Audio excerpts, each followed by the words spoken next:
Welcome back, everyone, to the final Hour Outdoors of 2020. A lot of people with their fingers crossed, hoping we can make it across that finish line. I'm your host, Nick Simonson, outdoors writer with my materials online at newsdakota.com and dakotaedge.com. Happy holidays to you and yours. Here's hoping you're enjoying some break time out on the ice, or maybe you're closing out those pheasant seasons strong. A lot of fun to still be had at the end of the year. We've capped off what has been an amazing year for hunting and fishing in North Dakota. A lot of great happenings, a reawakening of sorts for hunters and anglers coming out of the woodwork, finding peace and solitude out there, whether they're behind a dog or in the tree stand or on the ice or fishing those open waters. It has been a great year for bringing people back into the fold, and with that, we're looking ahead towards 2021 with an eye of positivity, with the idea that there are a lot of great opportunities now, and those opportunities will continue to build into the future. So make it your New Year's resolution to get out there and continue the trends that we have seen for folks getting on the ice, for folks getting out there hunting and fishing and enjoying the opportunities that are around them. Because 2021 is going to be a great year as we come out of our challenging times and improve things day by day, not only in the outdoors, but in society in general, as we kind of reset and look forward to the positivity and opportunities that await us. We catch up with Director Terry Steinwand in part two of our interview, and we look ahead to what's up for the North Dakota Game and Fish Department and for hunters and anglers across North Dakota in 2021, with a lot of great improvements that we saw last year in terms of the resources, in terms of record numbers of fish stocked, in terms of improving forage bases, in terms of habitat and options for our big game, our upland game, our waterfowl, and other species out there on the landscape. So stay tuned as we talk about what's to come with Director Terry Steinwand of the North Dakota Game and Fish Department. That's coming up right after the break. And we're back with Director Terry Steinwand of the North Dakota Game and Fish Department, looking ahead to 2021 in terms of fishing. As you mentioned in the first part of this discussion, Director, the demand for those walleye fisheries continues to be answered by game and fish with increased stocking, record numbers year over year. Talk about that trend, and will it continue into 2021, or do you expect it to level off? Let's hope it continues to trend upward. We always want the best possible out there for the people that want to fish in North Dakota. What I do know is our biologists across the state, fisheries biologists across the state, have requested another record number of walleye fingerlings to be stocked out there, which means is there's more waters, there's going to be more opportunity in the future. Now, whether or not they're going to bite, I don't know. And again, with the way this winter is trending right now, we should have very minimal winter kill situations. It doesn't mean we're not going to have any, because it seems like even on the mildest winter we have maybe one or two, but it looks like it's going to be pretty good. Forage conditions is going to mandate to some extent how good the bite is going to be next summer. But I'd say we're trending in a real positive condition right now. Absolutely. Now, Director, there was also a good rebound in terms of populations on Lake Sakakawea and in relation to size of the salmon that have been stocked there. Do you see that continuing to improve in the lake in 2021? Why or why not? Well, I would say it should be just as good. Again, that smelt population is fantastic right now. Coming off of 2011 with the flood and all the smelt being, I won't say all, but a good portion of the smelt being flushed downstream, we didn't think it would rebound as quickly as it did, but that's a large part of it. We're seeing the smelt population, and the size of smelt is larger, which is going to mean a lesser energy expenditure for the calories that those salmon are actually getting when they're eating smelt out there right now. So I think that's part of it. People are always going to remember the early days of salmon, and it's really classic introducing a new species into an area.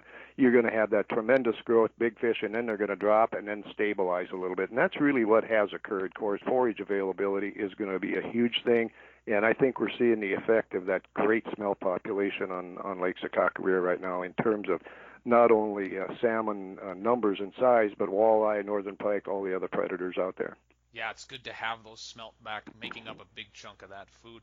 As we look ahead to hunting in 2021, what are some of the habitat initiatives on the horizon for game and fish in the year, and how do you expect them to help populations of both upland and big game? Well, again, of course, our plots program, which I mentioned earlier, we're trying to increase that by 30,000. Of course, that's not all going to be habitat, but vast majority will be. And of course, we're always going to be looking at acquisitions out there for habitat purposes, for wildlife, purely for wildlife production. In terms of any other habitat initiatives, we're always looking at some. One of the biggest things we're looking at right now is it's called an RCPP grant through NRCS. It's a Regional Conservation Partnership Program, and we put in for a $10 million grant along with a lot of great partners out there. It's called the Meadowlark Initiative. Now, it's mostly going to be for non-game species like meadowlark and barred sparrow and stuff like that. But when you do that, you're going to also help some other populations. And, of course, grasslands, North Dakota being a grassland prairie state, that's going to be very important for fawning habitat, for ground nesting birds like pheasants and grouse and stuff like that. It's going to increase those populations. It's not going to be immediate, but, 5 to 10 years down the road, if we can get that grant, that's going to be a tremendous thing. Of course, there's the Outdoor Heritage Grants, Ducks Unlimited, Pheasants Forever, North Dakota Natural Resource Trust, Audubon, Dakota. All great partners. They're doing stuff out there too. So we're doing everything we can within reason to get out there and get that habitat underground. As you well know, Nick, that really is the key to producing animals. Now, are we gonna have pheasants on the landscape? Sure, we always are. But if we go through a bad winter where we get an awful lot of pheasants dying out there, if you have the habitat, they can bounce back so much more quickly. Absolutely, they can, and obviously the plight of the meadowlark has been well documented in recent years, so as they go, so do other game animals. In terms of bigger game animals, how is the game migration tunnel working under Highway 85 in the Badlands, and do you have other plans around the state in maybe those busier sections for similar structures?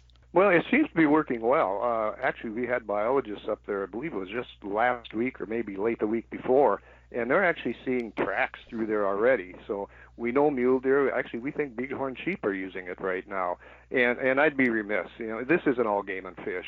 We urge and we work very closely with the Department of Transportation to get those in the right spot, to get the fences extended so you're not having vehicle collisions with animals up in that country. But so every one of those up there, as it goes to the south, which is going to be a number of years down the road, we're asking for more for pronghorn in that area. And of course, we have the one wildlife crossing just south of the Long X Bridge right now, and the Long X Bridge was expanded partially as a wildlife crossing area there also. So it seems to be working well. And again, when you're talking about bighorns or pronghorn, they really don't like to go in those that well, but it looks like they're using them. So this is a fantastic thing. So DOT deserves just as much credit as anybody in getting those in place. Yeah, awesome to have those partnerships there with agencies across the state. Wrapping up here with Director Terry Steinwand of the North Dakota Game and Fish Department. We've had the fun conversation, Director. Let's look ahead to the legislative session. What are the biggest issues facing the agency in the upcoming session? Well, gosh, who knows? Who really knows, Nick, at this point in time? We've heard some rumors, but I've always said I'm not going to react on anything. I'll prepare, but I'm not going to react on anything until I actually see the language and what the bill says. We've heard anything from restricting non-resident waterfowl, restricting non-resident bow hunters, gratis license, being able to give those to somebody else. There's a number of bills out there. Some of the things we kind of expect almost every year. And again, until we see some of those, until we see the language, we're really not going to take a stance on those. And even once we see them, we may not take a stance because we say, well, either we agree with it or we don't agree with it. But this is something the public needs to get involved with. Yeah, and obviously one of them that constantly comes up is the no trespass bills. We've seen a few drafts floating around out there on the web. How are you girding yourself for that and maybe the agency for that upcoming debate, and what are you expecting this year in light of the electronic posting and where we're headed in that direction? Again, I haven't seen the final language. I see probably the same stuff that you've seen, the same language that you've seen, Nick, in terms of electronic posting. It was one of those, and I would caution sportsmen, there was only 4 votes last session, right towards the end of the session, and this thing could have gone the other way. And I'm not looking at it as a compromise. I'm looking at this. We would be the first in the nation where electronic posting would say, okay, you have the option of going electronic posting or go the physical posting. I firmly believe that electronic posting actually gives more information to the hunter out there than the current physical posting does, because now you know who to contact. I don't know about you, but I've been out there and saying, okay, I know this is signed. I can't read the name. And the plat books, I really don't trust them because some of that information is 10 years old. So, whether or not we're going to support that or not, I don't believe we're going to oppose it based on what I've seen. But again, I'm not going to make that final call until I actually see the final language. And again, we want to make sure this isn't for game and fish. This is for the hunters of North Dakota. We want to make sure they're able to get out there and do what they've always done out there in a reasonable manner. Yeah, there's a lot of sausage making that goes on from January 1st to, say, March 15th before we see that.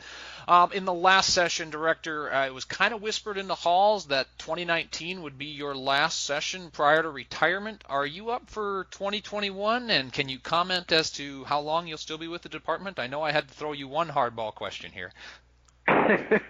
Well, that whispering last session might have been wishful thinking on some people's part. I don't know, but yeah, I will be around for this session anyway. I'm getting close to retirement. I'll leave it at that. But yeah, it's to the point where I want to spend more time fishing. I want to spend if I want to go hunting in the middle of the week, I want to be able to go hunting in the middle of the week. So I'm probably going to say with a lot of certainty this is going to be my last legislative session, and I'll admit, legislative sessions are not the favorite part of this job that I like, but actually, in a way, I look forward to it because I've made some fantastic friends in the legislature, and how this year is going to go or this session is going to go, who really knows? It's going to be a hybrid model, but I've made some great friends, and I'm sure I've made a few enemies too. I'm sure I've made some people mad, and nowhere in my job description does it say you have to make everybody happy. So, and I don't try to make people mad. I'm just trying to do my job.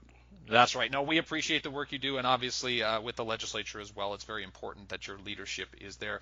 Thank you so much for your time today. I wish you happy holidays and the best for 2021, and most importantly, thanks for being on the show, Director. Well, thank you, Nick, and remember, you still got a few days of pheasant season left, so get out there and enjoy it, especially when we have weather like this. Will do. Thanks so much. That wraps up our interview with Director Terry Steinwand of the North Dakota Game and Fish Department. So many wonderful opportunities ahead for us in the coming year. Get ready to enjoy everything that is on the horizon. And if you do, I'm sure I'll see you in the new year in our outdoors.